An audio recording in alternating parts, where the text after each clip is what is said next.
Hey, weight loss warriors, it's been 3 weeks since my revision surgery, so it's time to start talking stats and progress.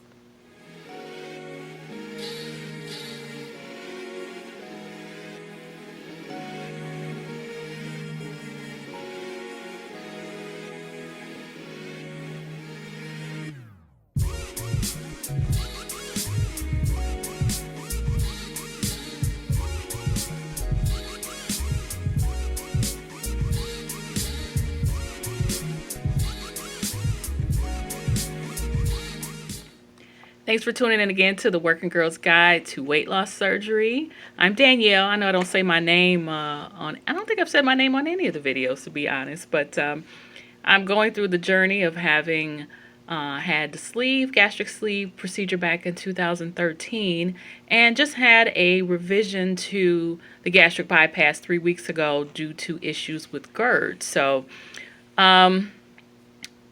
you'll see another video from me later this week talking about the dangers of comparing your weight loss journey to others. And I feel like I need to tell that story because I'm trying to stay positive about what the numbers look like since it's been 3 weeks since my surgery. And, you look at see what other people are doing and procedures that they've had and you've had, and you think, So I'm trying not to worry about that too much, but we'll get into that in the next video in a few days. But so far, when I started my pre-op diet, August 12th, I believe was the date, I clocked in at 208.8. As of this morning, 3 weeks after my surgery, I clocked in at, let me look, I want to get the numbers right, 193.4. So since the start of the pre-op diet, I am down 15.4 pounds.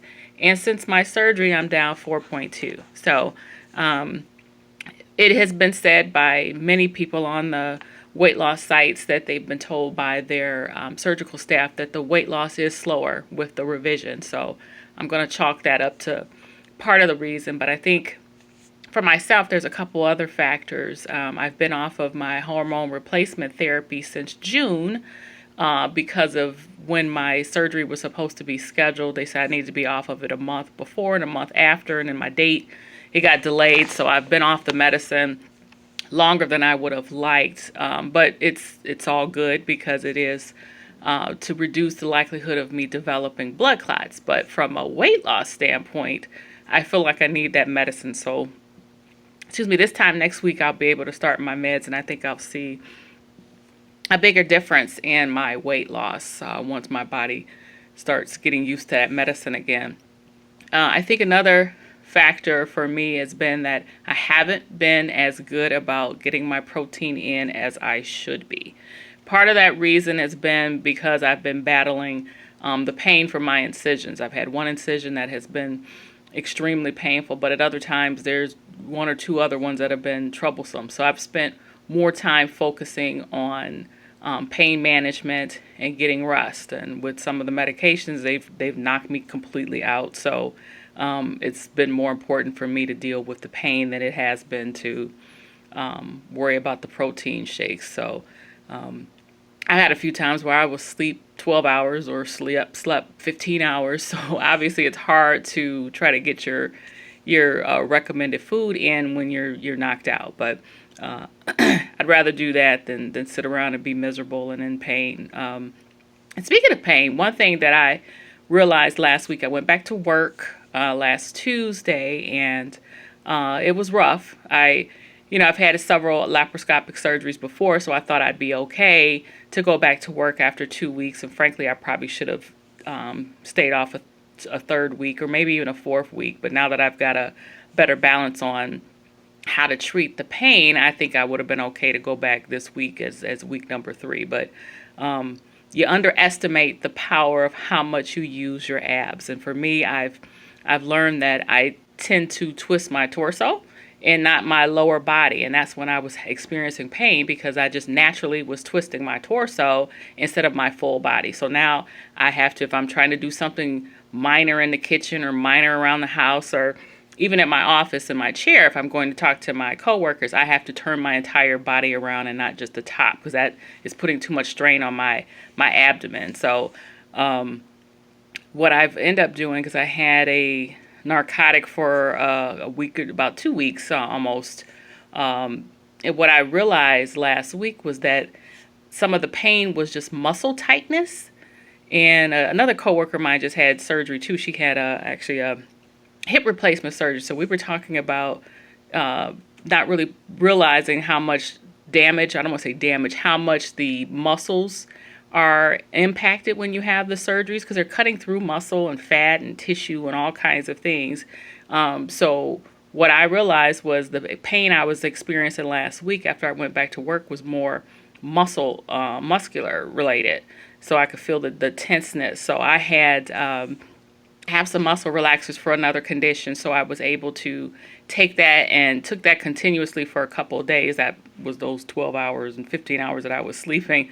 And it actually loosened those muscles up. So I feel like that was really the breakthrough for me in dealing with the pain. So every once in a while, I'm still having some issues, but that I think that's been my wonder drug of the moment. So I'm grateful for that. So this week I've got a different game plan. I'm going back to the things that I know I need to do, starting to have that protein within the first hour of getting up. That's very important, and that's something that again I've slacked off on. So I've been up for a little while. I've got my clear protein water right here. I've been sipping on that since I got up earlier. I think the other thing for me is I'm seeing better progress when I'm doing the actual shakes that have 30 grams of protein versus the protein water that only has 20. So just this morning I talked myself into having a shake, but then I didn't have any cold shakes, and I am not drinking lukewarm shake. Gross. So I had a protein water in the refrigerator, so I'm going to sip on that, and then I'll focus more on getting those protein shakes in the rest of the day. Still not doing that great with getting in the fluids, although the protein shakes and the protein waters do count as fluids. So I'm trying to make myself track and make sure I'm getting at least 64 ounces of water in, or liquids in every day. I'm getting close. I'm like at 54 or 56, somewhere in that neighborhood, but I really need to bump it up. And the protein, I should be getting anywhere from truly 80 to 100 milligrams, but even if it were grams, even if it were just 60, that'd be probably a little better than what I'm doing right now. So again, going back to the basics. I'm not brand new to this weight loss surgery journey, so I just need to find the right balance right now. And that was kind of how it was in the first weeks before when I had the sleeve. Just trying to find a balance of having a regular life and doing what I need to do, as well as being able to get the fluids in and the food and all of that. So tomorrow I can move to a different phase. I don't remember what it's called. I had been on a full liquid. Today's the last day of the puree. So starting tomorrow, I can start having some regular food, although there are things that I still won't be able to have for 8 weeks, like crunchy vegetables and I can't remember what else, but I can move into just a regular soft foods. I think it's soft foods is what they call it. So I can move into that. So that's a little exciting as opposed to the pureed food. I mean, that's been okay. I've been living off of fat-free refried beans, which isn't, it's soft, but it's carbs. So, but they taste good with some cheese and some verde salsa, but I'm getting hungry. So, yeah, so I'll get to move over to what did I just say? Oh, I can't even remember. It's too early and I haven't had coffee. That's the other thing. I gave up the coffee right when I started my pre-op diet. So that's been over a month that I haven't had coffee. Yay me. It's hard. I was thinking about it yesterday. I really wanted to have some coffee with some caffeine, but I know I need to stay away from that. But the GERD is gone. I've had no issues with the GERD. I'm still taking the Prilosec for 3 months. And that is huge. So I'm grateful for that. I still want to see some weight coming off because I'm nowhere near where I want to be, but I am grateful that the GERD is gone. So I think that's it. Kind of a long video today. Thanks for sticking with me to the end. Be sure to hit the alarm button alert button on YouTube so that you get these videos first and foremost. And follow all of our channels on Instagram, Twitter, Facebook, and of course the WordPress main site. Thanks for tuning in. Talk to you soon.